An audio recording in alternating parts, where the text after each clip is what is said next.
নমস্কাৰ সুপ্ৰভাত সকলোকে স্বাগতম জনাইছো চেনেলটোৰ আকৌ এটা নতুন ভিডিঅ'লৈ সো আজিৰ ভিডিঅ'টোত আমি দৈনিক সাম্প্ৰতিক ঘটনা প্ৰবাহ 2025 অৰ্থাৎ ডেইলি কাৰেণ্ট এফেয়াৰ্স 2025 ডেইলি এমসিকিউ লৈ আহিছো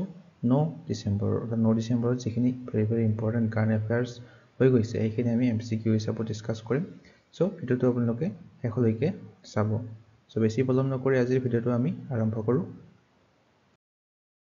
প্ৰথম প্ৰশ্নটো হৈছে Recently, which university conferred an honorary D.Litt degree posthumously on Zubin Garg? শেহতীয়াকৈ কোনখন বিশ্ববিদ্যালয়ে জুবিন গাৰ্গক মৰণোত্তৰভাৱে D.Litt ডিগ্ৰী প্ৰদান কৰিছে D.Litt ইয়াৰে সম্পূৰ্ণ ৰূপটো হৈছে ডক্টৰ অফ লিটাৰেচাৰ তো এই ডিগ্ৰীটো শেহতীয়াকৈ মৰণোত্তৰভাৱে জুবিন গাৰ্গক প্ৰদান কৰিছে কটন ইউনিভাৰ্চিটি কটন বিশ্ববিদ্যালয়ে শেহতীয়াকৈ প্ৰদান কৰিছে চাবৰে 9 ডিসেম্বৰ তাৰিখে কটন ইউনিভাৰ্চিটিয়ে জুবিন গাৰ্গক মৰণোত্তৰভাৱে এই D.Litt ডিগ্ৰীটো প্ৰদান কৰিছে তেওঁলোকৰ কটন ইউনিভাৰ্চিটিৰ 4th কনভকেশনত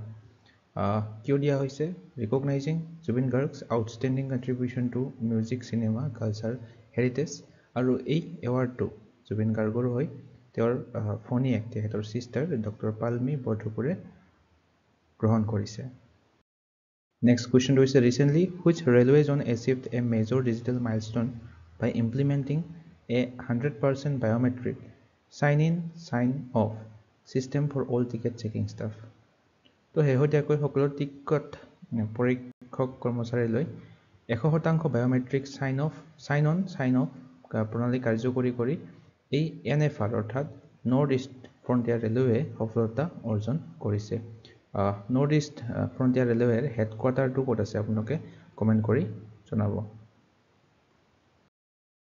Next question is recently central government has given 27 Navaratna status to the Numaligarh Refinery Limited of which state তো একেবাৰে সহজ প্ৰশ্ন শেহতীয়াকৈ কেন্দ্ৰীয় চৰকাৰে নুমলীগড় শোধনাগাৰ লিমিটেডক 27 সংখ্যক নৱৰত্ন মৰ্যাদা প্ৰদান কৰিছে তো এই নুমলীগড় শোধনাগাৰখন সকলোৱে জানো আমাৰ অসমত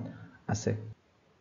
It is over Numaligarh Refinery Limited becomes 27th Navaratna CPSE. CPSE ৰ সম্পূৰ্ণ ৰূপটো মনত ৰাখিব Central Public Sector Enterprises. Over Numaligarh Refinery Limited located in Assam, Central Government conferred 27 Navaratna status. তো এইটো মনত ৰাখিব কিমানতম নৱৰত্ন status প্ৰদান কৰিছে 27th. Next question. Recently, who won men's single title at 2025 Guwahati Masters? তো শেহতীয়াকৈ গুৱাহাটী মাষ্টাৰ্ছ খেল শেষ পাইছে কোনে এই পুৰুষৰ একক খিতাপটো জয় কৰিছে অপচন বি টু হ'ব শুদ্ধ উত্তৰ শংকৰ সাৰাস্বত ওকে এই শংকৰ সাৰাস্বতে মেন্স সিঙ্গল টাইটেল 2025 টো লাভ কৰিছে খিতাপটো পৰে Shankar সাৰাস্বত own the title belongs to Sodhpur Rajasthan অৰ্থাৎ তেখেত ৰাজস্থানৰ এগৰাকী খেলুৱৈ হয় আৰু এই গুৱাহাটী মাষ্টাৰ্ছ এইটো বেডমিণ্টন খেলৰ সৈতে জড়িত এইটো মনত ৰাখিব বেডমিণ্টন খেলৰ সৈতে জড়িত entire tournament was related to badminton এইটো চাব পাৰে ওমেন্স ক্যাটাগৰীত কোনে লাভ কৰিছে মেন্স ক্যাটাগৰীত পৰিলো শংকৰ সাৰাস্বতে ওমেন্সৰ ক্যাটাগৰীত লাভ কৰিছে টুং জু টুং তেখেত হৈছে চাইনিজ টাইপেৰ এগৰাকী খেলুৱৈ Next question to is recently in which state was Mi-Gong festival celebrated Mi-Gong উৎসৱ পালন কৰা হৈছিল ক'ত অপচন বি টু হ'ব শুদ্ধ উত্তৰ মেঘালয়ত শেহতীয়াকৈ Mi-Gong উৎসৱটো পালন কৰা হৈছে Next question to is recently who has been included in the World's Book of Record by taking oath as chief minister for 10th time 10 বাৰৰ বাবে মুখ্যমন্ত্ৰী হিচাপে শপত গ্ৰহণ কৰি বিশ্ব অভিলেখৰ কিতাপত অন্তৰ্ভুক্ত হৈছে তো সকলোৱে জানো বিহাৰৰ চিফ মিনিষ্টাৰ নীতিশ কুমাৰে অপচন বি টু হ'ব শুদ্ধ উত্তৰ বিশ্ব অভিলেখ কিতাপত স্থান লাভ কৰিবলৈ সক্ষম হৈছে 10 বাৰৰ বাবে বিহাৰৰ মুখ্যমন্ত্ৰী হিচাপে শপত গ্ৰহণ কৰি It is over Bihar CM Nitish Kumar recorded his name in the World Book of Records by taking oath for 10th time 10 বাৰৰ বাবে আৰু তেখেতে প্ৰথম ভাৰতীয় মুখ্যমন্ত্ৰী যিয়ে 10 বাৰৰ বাবে শপত গ্ৰহণ কৰিছে World Book of Records or headquarter আছে লণ্ডনত for his stable governance public service democratic significance of leading a state for 10th term Next question is which country will host 20th edition of UNESCO Intangible Cultural Heritage Committee session at Red Fort. এর option C2 হ'ব শুদ্ধ উত্তৰ ভাৰতে এই ইউনেস্কোৰ অস্পৃশ্য সাংস্কৃতিক ঐতিহ্য সমিতিৰ 20 সংখ্যক অধিৱেশন আয়োজন কৰিব এটো চাব পাৰে the government of India will host 20th session of UNESCO Intergovernmental Committee for the Safeguarding of Intangible Cultural Heritage. Next question 2 is recently who inaugurated Art Summit 2025 in Gandhinagar, Gujarat. So Art Summit 2025 to আৰম্ভ হৈছে হেহতেকৈ গুজৰাটত ইনঅগ্ৰেট কৰিছিল কেন্দ্ৰীয় গৃহমন্ত্ৰী অমিত শাহে This Art Summit 2025 was inaugurated by Union Home Minister and Cooperative Minister Amit Shah in Gandhinagar, Gujarat. Next question is recently which edition of India International Science Festival IISF is being held in Panchkula, Haryana. Haryanaৰ Panchkulat ভাৰতীয় আন্তঃৰাষ্ট্ৰীয় বিজ্ঞান মহোৎসৱ আৰম্ভ হৈছে কোনটো সংস্কৰণ হয় এটো 11th addition to তো কোৱেশ্চনটো এনেকৈ নাহি সুধিব পাৰে যে ক'ত অনুষ্ঠিত হৈছে ইন্টাৰনেশ্যনেল সায়েন্স ফেষ্টিভেলটো আমি ক'ব লাগিব হাৰিয়ানা ৰাজ্যখনৰ পঞ্চকুলাত এৰ চাব পাৰে এই বছৰৰ থিমটো মনত ৰাখিব প্ৰসপেৰিটি থ্ৰু সায়েন্স ফৰ এন আত্মনিৰ্ভৰ ভাৰত তো 6 ডিসেম্বৰৰ পৰা 9 ডিসেম্বৰলৈকে এই ইন্টাৰনেশ্যনেল সায়েন্স ফেষ্টিভেলটো 2025 চনৰ যেটো 11তম এডিশন হয় হেতু অনুষ্ঠিত হ'ব আৰু এই ফেষ্টিভেলটো 2025 চনত ইনঅগ্ৰেট কোনে কৰিছিল science and technology minister Dr. Jitendra Singh inaugurated কৰিছিল Next question is which agency has confirmed that the ozone hole formed over Antarctica in August recorded the highest shrinkage ever by 1st December 2025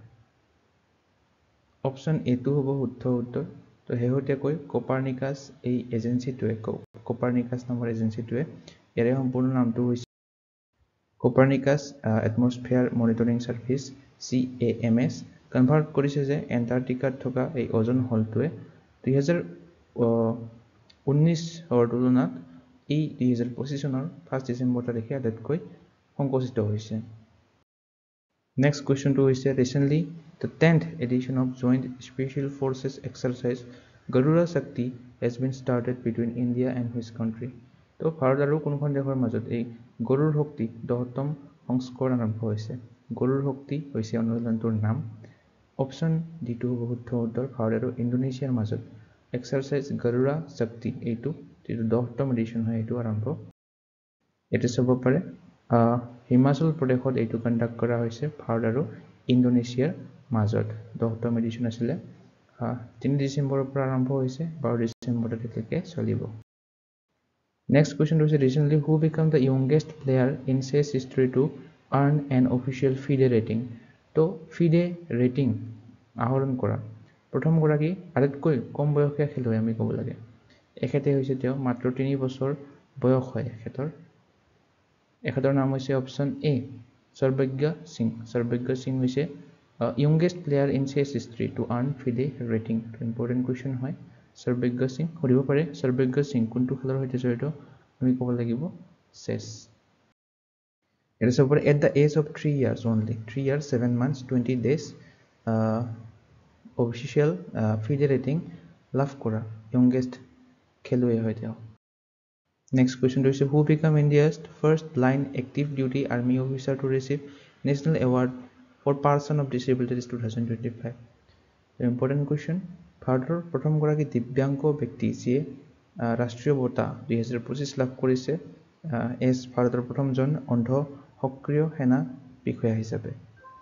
option এ2 হ'ব শুদ্ধ উত্তৰ lieutenant colonel সি দ্বাৰা কেশ এখেতে হৈছে ইয়াৰ চাব পাৰে India's first blind active duty army officer হয় তেখেতে এই নেশ্যনেল এৱাৰ্ডটো লাভ কৰিছে for person of disabilities 2025 Next question is Indian chess grandmaster Arjun Erigaisi won second Jerusalem Masters 2025 title. This tournament is held in which country? এইটো ইজৰাইলত অনুষ্ঠিত হৈছিল এই টাইটেলটো অৰ্জুন ইৰিগেইছিয়ে লাভ কৰিছিল সো ইয়াতে চাব পাৰে গ্ৰ্যান্ডমাষ্টাৰ হয় 54th গ্ৰ্যান্ডমাষ্টাৰ হয় অৰ্জুন ইৰিগেইছি তেখেতে জয়লাভ কৰিছে জেৰুজালেম মাষ্টাৰ্ছ 2025 টাইটেলটো কাক হৰুৱাই লাভ কৰিছে ৱৰ্ল্ড চেম্পিয়ন বিশ্বনাথম আনন্দক হৰুৱাই তেখেতে ফাইনেলত এই খিতাপটো জয়লাভ কৰিছে 54 গ্ৰেণ্ডমাষ্টাৰ হয় তেখেত সো আজিৰ ভিডিঅ'টোৰ কোৱেশ্চনটো হৈছে recently who owned the title of Miss Universe 2025 Miss Universe 2025 ৰ খিতাপটো কোনে লাভ কৰিছে এখেতে লাভ কৰিছে এখেতৰ নাম কি আপোনালোকে ক'ব লাগে এই চাৰিটা অপচনৰ কোনটো শুদ্ধ হয় আপোনালোকে কমেন্ট কৰি জনাব আৰু ইয়াৰ লগতে আপোনালোকক জনাও যে আপোনালোকে যদি আমাৰ লাষ্ট 12 মান্থছ কাৰেণ্ট এফেয়াৰ্ছৰ বুকলেটখন ল'ব বিচাৰে জানুৱাৰীৰ পৰা ডিসেম্বৰ মাহলৈকে 21 কৰৰৰ অধিক আছে কন্টেন্টত থকা সকলোবিলাক টপিক আপোনালোকে ইয়াতে পাই যাব কাৰেণ্ট প্ৰাইচ হৈছে অনলি 80 रुपीस সো আপোনালোকে যদি ল'ব বিচাৰে ল'ব পাৰে কোৱেশ্চন বিলাক এমসিকিউ ফৰমেটত দিয়া আছে আৰু যিবিলাক ৰিলেটেড পইণ্টছ আছে সেইবিলাকো এটাচ কৰি দিয়া আছে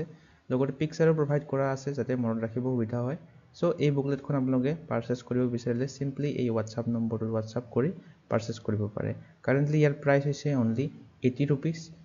2025 চনৰ ডিসেম্বৰ মাহলৈকে জানুৱাৰীত এইটো পঢ়াই দি 99 रुपीस কৰা হ'ব বাকি আজিৰ ভিডিঅ'টো চাই আপোনালোকে কেনে পালে কমেন্ট সেকশনত জনাবলৈ নাপাহৰিব